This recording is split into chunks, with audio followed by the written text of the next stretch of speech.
you've got the central heating and domestic hot water icons.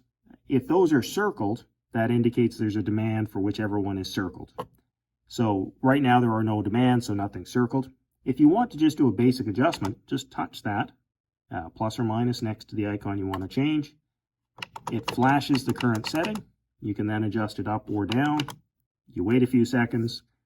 It blinks 4 or 5 times and then saves the new setting. So we've set our central heating set point for zone or CH1 to number 1 here.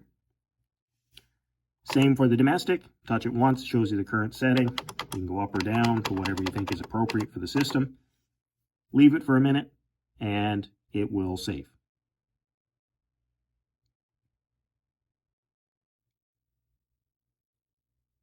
So that's a very basic setup. Now, your domestic settings will only work if you're using a tank sensor or if you have a combi like this one. The reason for that is if you have an aquastat, the boiler has no control over the domestic water temperature. During a domestic call with an aquastat, the boiler is just going to run to 180 degrees and it leaves the job of controlling the tank temperature up to your tank aquastat. So this button won't do anything. If you have a combi or you are using a tank sensor, then you can adjust your setting right here. So we'll go to the menu button next. Now there's 2 functions for the menu button. So if we do a quick press, this lets you go into the internet settings, time and date, the comfort function, which is basically the preheat function that keeps the boiler warm for domestic, so you don't wait as long for domestic water. You also get some settings related to a zone control that can be sold separately to the unit. In addition to your outdoor reset, you can turn that on or off on this screen if you want to, although there are other places that you can do that. If you hit escape, it takes you back 1 screen. So that's one use for the menu button. Typically, you'll use that when you want to go into Wi-Fi settings. And for the most part, that's about the only thing you'll generally do in there. We're not going to go into detail on how to set up Wi-Fi in this video. We will do that in a different presentation. But the second function for this menu button is the info menu. And what the info menu does is it lets you see the operating parameters of the boiler. And what's changed from the TRX that we introduced last year, and this change will be coming to the TRX, is we've numbered each of the menus so they're easier to identify. So 06 is 74 degrees. So 06, if you were to look at the chart in the manual, tells you that is the outlet temperature of the boiler. If we go to 07, that's the inlet temperature. And you can see 08 is, in this case, our domestic water temperature. Another thing that has changed, and I'll show everyone this just quickly, is we've made these a live menu. So previous to now, this was just a snapshot in time. And now if I touch the sensor here, you can see it immediately warms up. And that's because it's a live reading. So anything you see in this menu now is live, which is another improvement that's been made, and that'll be rolled out to the TRX product as well.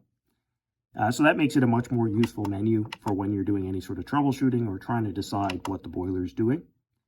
Outdoor resets here, you don't see anything because there's no sensor hooked up. And the next one that's important that I'd like to show everybody is we're going to go up to number 20. And this is a new one. It was never there previously. And what 20 is the flame signal. So when the boiler is running and the burner's on, you'll be able to see a flame signal number here. It doesn't represent volts or microamps. It's just a number that represents the strength of the signal. Roughly 15 to 18 is about the minimum of the acceptable range. If you're below that, the burner is just going to shut down and the control will not accept it. Above that, it should stay working just fine. So that's everything in the info menu. It's just it shows you what's going on so that if you need to figure out why the boiler's doing what it's doing, you can see what's happening. If we hit escape, it takes us back out again. And the next thing we're going to do is go into the more detailed menu. So to do that, you hit the OK and the escape button. You press and hold them. And the boiler says code. What it's asking for here is a login code. It's the same for everything that uses this display. So you keep hitting the plus button until you get to 234 and you press OK. If the code's accepted, you're going to get to the menu screen here. And what the boiler will allow you to do from here is if you press OK, you'll go into the detailed menu. We're not going to do that because most of the time you're going to want to use one of the quick access menus. These are set up to make it a bit easier to navigate. So the first one we see is ERR. That's a duplication of what we saw in the history button down here. PCB. This is for boiler specific settings. So if you had to replace a boiler control board, you'd go into the PCB menu and change the items that are listed in the manual or the instructions. The first one that you're going to commonly use is DHW. So let's go in and have a look. First thing we have is menu 200, and we also have menu 228. So let's check menu 200 first. You press OK, and we see that our domestic hot water set point is 130 degrees. We can adjust that here if we want to. Press OK, and that'll save.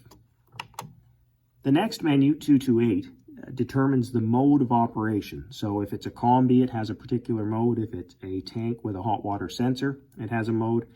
And if it's an aquastat, it has a mode. So let's have a look at the three options. So 0 is combi, 1 is a tank with a temperature sensor, and 2 is a tank with an aquastat. This boiler is a combi, so we'll leave it at 0 and press OK.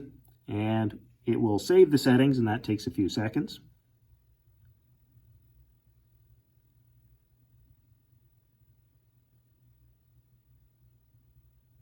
And once that's done, if we want to get back out of this menu, we can just hit the escape button, or the back button is another way to think of it, and it takes us back to the DHW menu. If you keep going up, you'll see there's a number of different menus in here. So we'll go to CH1 because that will be commonly used. We're going to press OK, and I'm going to skip over 420 for this presentation because we expect that to be removed when the final production version is out for sale. You will have 422, however, and 422 is your outdoor reset slope. So this sets how aggressively the boiler sets its temperature. So let's just pick a number here. We'll go up to 2, for example, and press OK. So what a slope setting of 2 means is for every 1 degree change in outdoor air temperature, the boiler is going to raise or lower its set point by 2 Fahrenheit. You can adjust that up or down to suit the needs of the heating system, but for now we'll leave it at 2 because it really doesn't matter for this demonstration. Now the next one up is 423.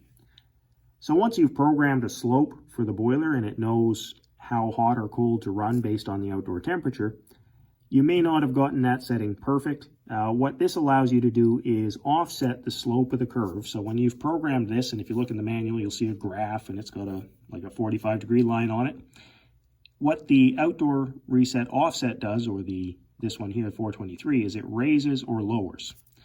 So for example, if your boiler had been programmed with your slope of 2 and it was running at 110 degrees and you thought that that was a little bit too cold, you could go to -4 degrees, or in this case, you'd want to go maybe +4. And what that means is if it was running at 110 before, you've just added 4 degrees, so it's going to run 4 degrees hotter. Now this one, 423, it affects the temperature of the boiler at every temperature that operates within the range of outdoor reset. The slope affects the boiler between the high outdoor and the low outdoor temperatures. So this won't have an effect always, whereas this one, anytime the boiler has reset its temperature, this will definitely have an impact for you.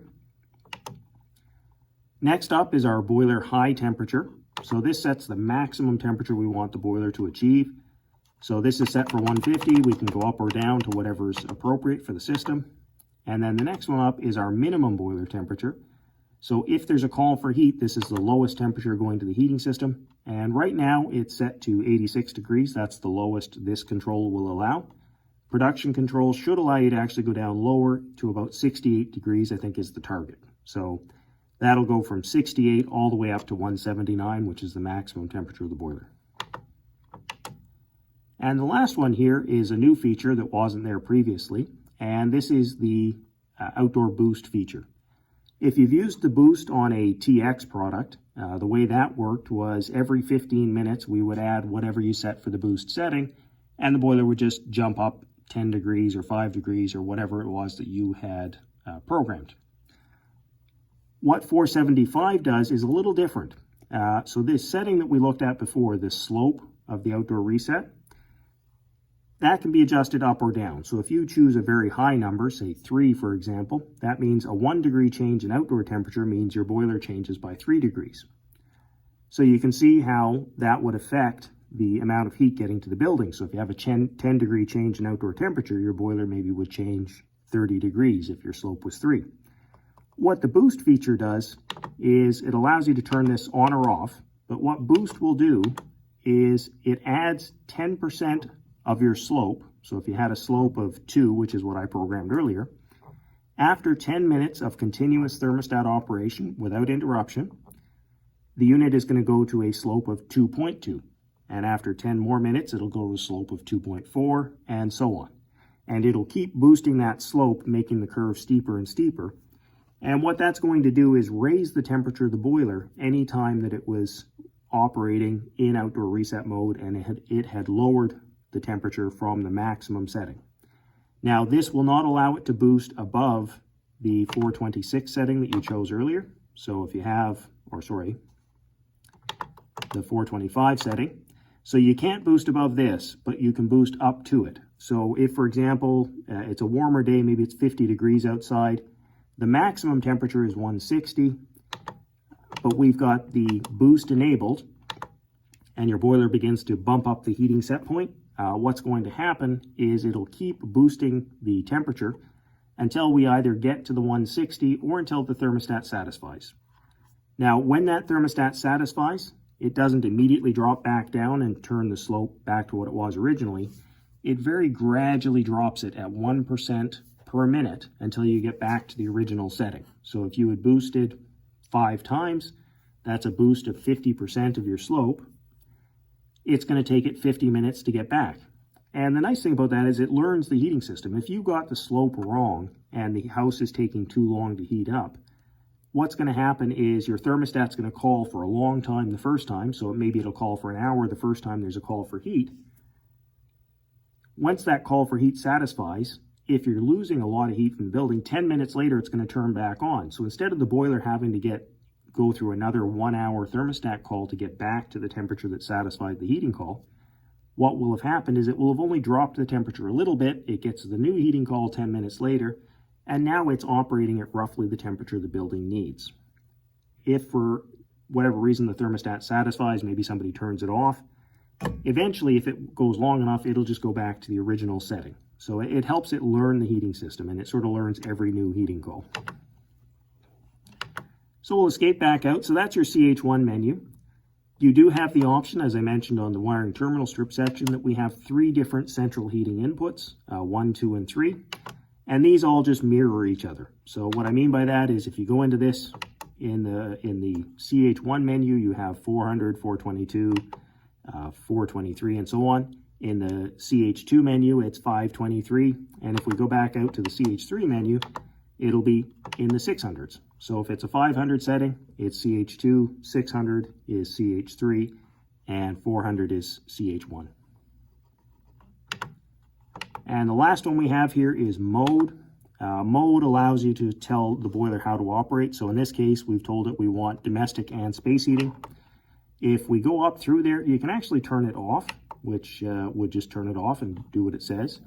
You can do domestic only, so it will no longer do space heating, or you can do both. If you get to a boiler that doesn't respond to a heating call, first thing I would check is to make sure nobody played with the mode. I would generally recommend leaving both of these enabled all the time. There's not a particularly good reason to turn one or the other off in most cases, unless you're doing some troubleshooting. So if we hit escape, we go back out one menu. If we hit escape again, we're back to where we started. We're on the home screen. So that's a brief introduction to the boiler control and the functions of the different buttons here. One last one I wanted to show you is the reset button. So I mentioned before that I was going to generate a lockout. So I have the combustion fan motor disconnected, and we're going to push the boiler into test mode. So to do that, you press and hold. And the boiler starts to do something, and it says test. If we go up, that puts us in high fire.